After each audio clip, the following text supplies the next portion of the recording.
tikiuosi mane puikiai girdit, aš esu Vokiečių gatvėje, suprantu, kad dar ir gamtoje galima prisijungti prie forumo, be galo geri žodžiai jums iš mano širdies, dėl to, kad tiesiog dainuoja širdis, klausant apie tai, ką mes čia kalbame ir su kokiu grožiu galima klausyti, ką kitų renginių diskusijose kalba kitokie galbūt pranešėjai, nes aš šiandien sužinute, kad verslas tai myli kalbą. Kartais jam reikia pagrysti, kodėl tą kalbą būtina mylėti, kodėl negalima kalbėti ir nesinori cituoti vadovų, jeigu ten yra labai labai daug trumpinių.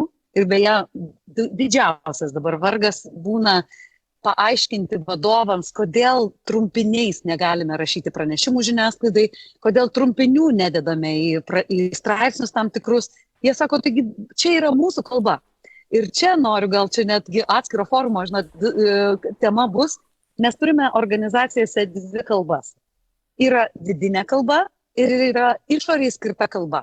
Ir jeigu yra tam tikri renginiai, pavyzdžiui, kalbu su tam tikrais žmonėmis, kuriuos ruošiu scenoms, jie sako, bet čia yra žodžiai, kuriuos mes vartojame viduje. Ir sakau, bravo.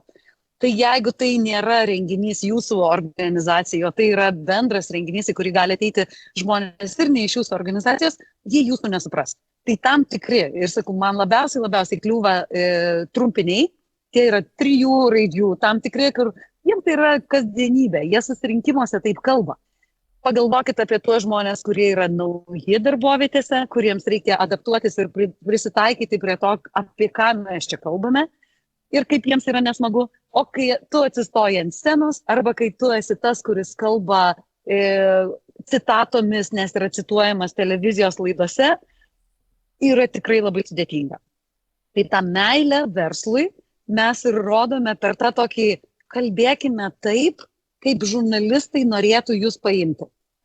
Kad žmonės, žiniasklaidos atstovai, jie nori iš verslo labai normalaus supratimo. Tai kai tik mes pradedame kalbėti tam tikrais patarimais, receptais, tam tikrais punktais, žurnalistams tai labai patinka.